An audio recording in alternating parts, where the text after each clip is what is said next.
कहानी रानू चिड़िया और उसके परिवार की है। रानू चिड़िया अपने पति रिंकू के साथ खुशी खुशी जंगल में रहती थी। रानू चिड़िया माँ गन्ने वाली थी। रिंकू उसका बहुत ध्यान रखता था। रिंकू रानू से बोलता है, तुम घर पर ही रहो, मैं तुम्हारे लिए कुछ खाने को लाता हूँ, तब तक तुम अपनी अंडे के ध्यान रखना। ये बोलकर रिंकू जंगल चला जाता है भोजन लाने के लिए। रिंकू उड़ते उड़ते बहुत दूर तक चला जाता है।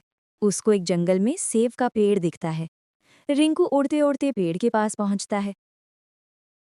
रिंकू जैसे ही पेड़ के पास पहुंचता है, वो देखता है कि पेड़ की रखवाली एक सांप कर रहा है। रिंकू जैसे ही सेब तोड़ने के लिए पेड़ के पास पहुंचता है, सांप उसे ले खेद लेता है। रिंकू डर के मारे वहां से भाग जाता है। रिंकू भागते भागते थक जाता है और एक नदी किनारे पेड़ के पास बैठ जाता है। रिंकू सोचने लगता है कि मैं रानू के लिए क्या ले जाऊं, मुझे तो कुछ भी खाने के लिए नहीं मिला। उधर रानू अपने अंडे को ध्यान से देख रही थी। तभी उसे ऐसा लगा कि अंडा में से बच्चा बाहर आने वाला है। तभी देखते देखते एक अंडा टूट जाता है।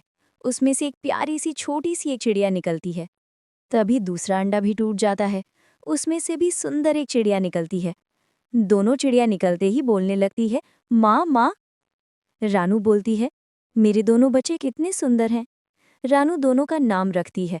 बड़ी बेटी के नाम बुलबुली, छोटी बेटे के नाम चुलबुली चिड़िया। उधर रिंकू बहुत परेशान हो रहा था कि मैं रानू के लिए क्या ले जाऊं। तभी उसे एक पानी में बहता हुआ एक मिठाई का डब्बा दिखता है। रिंकू उड़ते उड़ते जाता है और मिठाई के डब्बे को अपने पंजे से पकड़ लेता है और लेकर उड़ जाता है। रिंकू जंगलों में से उड़ते उड़ते अपने घर की ओर निकल जाता है। उड़ते उड़ते कुछ समय के बाद अपने घर पहुंच जाता है। रिंकू देखकर कि दो नन्हे बच्चे हैं वहां पर। वो देखकर पूछता है, रानू, ये किसके बच्चे हैं? रानू बड़ी खुशी से बोलती है, रिंकू, ये हमारे नन्ही दो बेटियां हैं। इनका नाम भी मैं रख दिया है। बड़ी वाली के नाम बुलबुली, छोटी वाली के नाम चुलबुली है। रिंकू बोलता है, वाह रानू, तुमने हमारी बेटी को नाम क्या रखा है? ये नाम बहुत ही अच्छा है। रानू बोलती है, खाने के लिए क्या लाए हो? रिंकू बोलता है, रानू, आज तो मैं बार बार बच गया। मैं जंगलियों में खाना लेने के लिए जा ही रहा था, तो तभी मुझे एक सेब का पेड़ दिखा। मैंने सोचा क्यों नहीं रानू के लिए कि ये सेब ले जाऊं। तो तभी मुझे पेड़ के पास एक बड़ा सा सांप दिखा। उसने मुझे लिखेद लिया। मैं वहां से कैसे भी जान बचाकर भाग निकला। फिर मैं उड़ते उड़ते एक नदी किनारे बैठ गया था। तभी मुझे एक पानी में बहते हुए मिठाई का डब्बा दिखा। मैं उसे डब्बे को लेकर आया हूँ, घर के बाहर रखा हूँ। उसे मैं अभी घर में लेकर आता हूँ। रिंकू तभी जाकर मिठाई के डब्बे को लेकर घर में लेकर आता है। बच्चों को जैसे ही मिठाई रिंकू देता है, बच्चे खुशी से नाचने लगते हैं और बच्चे मिठाई खाने लगते हैं। रानू अपने पति रिंकू और अपनी बेटियों के साथ जंगल में खुशी खुशी रहने लगती है। रानू अपने बच्चों को उड़ाना सिखाती है। दोनों बच्चे आसानी से उड़ना सीख जाते हैं और उड़ने लगते हैं। दिन बीतता गया। अगले दिन अचानक जोरों जोरों से बारिश होने लगी। बच्चे डर के मारे रोकने लगे। इतना जोर से आंधी चल रानू की घर ढह गया। बच्चे रोने लगे। रानू बोलती है, रिंकू, चलो पड़ोसियों से मदद मांगते हैं। रानू रिंकू पड़ोसियों से मदद मांगने के लिए पहुंचे। रानू बोली, गौरी बहन, मेरी मदद करो, मेरे बच्चे बारिश में भीग रहे हैं। गौरी आई और बोली, मेरे घर में जगह नहीं है, मैं तुम लोगों को अपने घर में नहीं रख सकती। रानू रिंकू हर जगह गए, मगर किसी ने उनकी मदद नहीं की। रानू उड़ती उड़ती थक गई थी। वो एक पेड़ के नीचे बैठ जाती है बच्चों को लेकर। रानू बोलती है, अब हमारे बच्चों का क्या होगा? ये तो बहुत ही अभी छोटे हैं, बारिश के पानी में भीगकर बीमार हो जाएंगे। रिंकू बोलता है, चिंता मत करो रानू, मैं कुछ करता हूँ।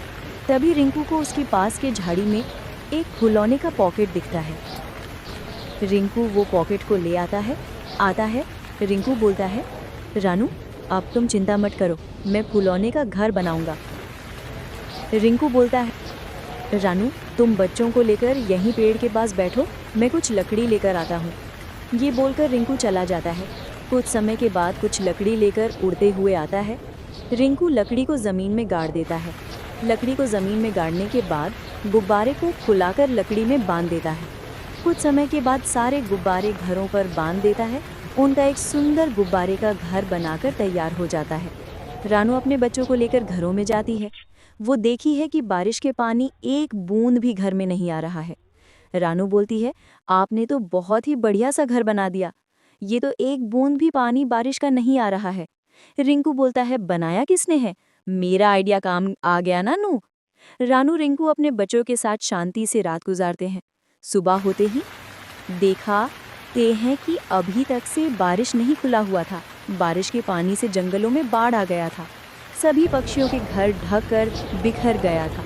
रानू के घर गुब्बारे का था, वो पानी के ऊपर पवर रहा था। सभी जंगल के पक्षी देखते हैं कि ये घर पानी के ऊपर पवर रहा है। सभी जंगल के पक्षी जंगल से उड़ते हुए रानू के घर की ओर आते हैं। वो देखते हैं ये रानू का घर है। सभी जंगल के पक्षी बोलने लगते हैं, रानू बहन, हमें अपने घर में जगह दे दो।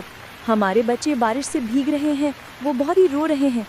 रानू बोलती है, वो तुम ही लोग थे जिन्होंने हमें अपने घर में जगह नहीं दिया। मेरे बच्चे पानी में बिक रहे थे, तब तुम लोगों ने हमारी मदद नहीं की। लेकिन मैं तुम्हारे जैसा नहीं हूँ। मैं एक माँ की दर्द समझ सकती हूँ।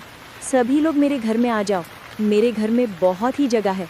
रानू ने सभी लोगों को अपने घर में जगह दे दिया और सभी लोगों को बचा लिए बारिश से। बच्चों, ये कहानी हमें सीख देती है कि हमेशा मुसीबत में पड़े किसी न किसी को मदद करना चाहिए, वरना हम भी कभी मुसीबत में पड़ सकते हैं। बच्चों, वीडियो अच्छा लगा हो तो प्लीज़ वीडियो को लाइक और ऐसे ही वीडियो देखने के लिए हमारे चैनल को सब्सक्राइब ज़रूर से कर लें।